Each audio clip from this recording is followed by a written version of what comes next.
What if I told you that making a magical potion just like this is easier than you might think? And by the end of this video, you'll know exactly how to make each one of these. And the best part is, you don't need expensive materials, just a few glass bottles, some jute twine, food coloring, distilled water, hot glue, and one secret ingredient that brings them all to life. So I'm starting by filling each bottle with distilled water, leaving a little space at the top so the potion still has room to move. So in the last batch I made, I used just regular tap water, and one of the potions developed some strange clumps over time.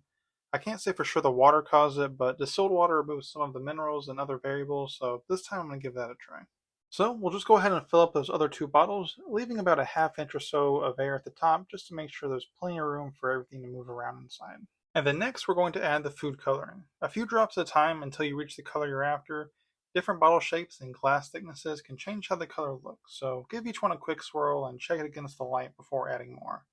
I like to build the color slowly. You can always add another drop, but once a potion becomes too dark, it starts showing that shimmer you're about to add. This is honestly one of my favorite parts of the entire process. I love watching the color slowly spread through the clear water, twisting and folding into itself before the whole bottle changes.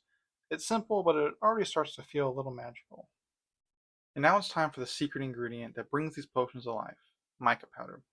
For this batch, I'm using metallic pigments that complement each of the colors I made with the food coloring. The biggest thing I've learned with mica powder is that less is usually more. If you add too much, the liquid can start looking muddy, and you lose some of that color you worked to create. For bottles about this size, I used roughly 1/8 of a teaspoon, but every bottle is a little different, so start with a small amount, mix it thoroughly, and slowly add more until you get the effect you're after. You want just enough shimmer to create movement without completely overpowering the potion underneath. And this is the moment when it stops looking like colored water and it finally starts looking like an actual potion.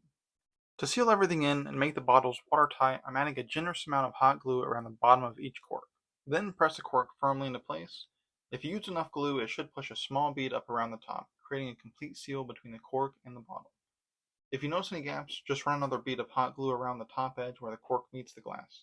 Let the glue cool completely before turning the bottle over or testing it for leaks. Now to finish the neck of each bottle, I'm wrapping it with jute cord just using a common whipping knot.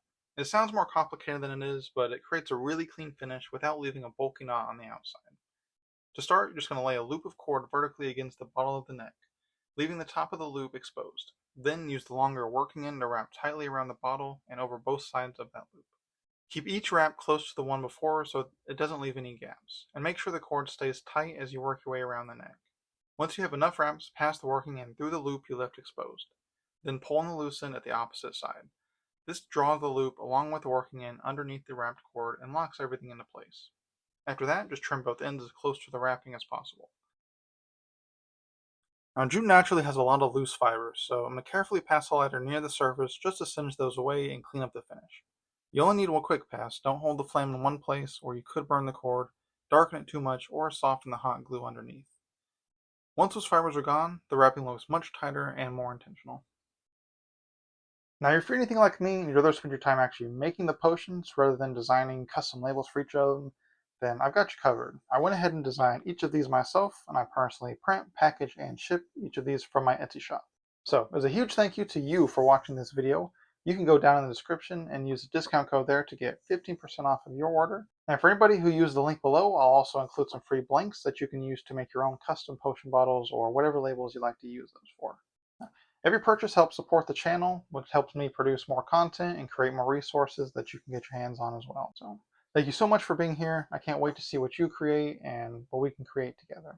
With the labels finished, it's finally time to bring these bottles to life. This is the part where everything starts coming together.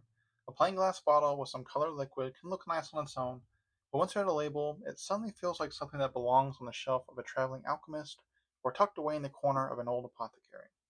I like to take my time here. A slightly crooked label or a few small wrinkles can actually add character, but I still try to place each one carefully. Once it's on, I'll press it down firmly and smooth out any air bubbles so it stays put. It's a simple step, but in my opinion, it's one that gives each bottle its own identity. Suddenly, it isn't just a bottle anymore. It's a potion. It isn't just swirling liquid. It's something mysterious waiting to be discovered by your players. And that's it. A handful of simple materials can become something your players will remember long after the session is over. Sometimes it's the little details, a bottle on a shelf, a faded label, or a mysterious potion that makes a fantasy world feel real. Now, if you decide to make your own potions, I'd love to see how they turn out, So be sure to join our Discord community and share your creations with us. One of my favorite parts of this channel is seeing what everyone is creating and making on their own. I can't wait to see what you create. And if you'd like to support the channel, you can find these potion labels along with other tabletop stickers in my Etsy shop. Every purchase helps me keep creating more content and resources for the tabletop community.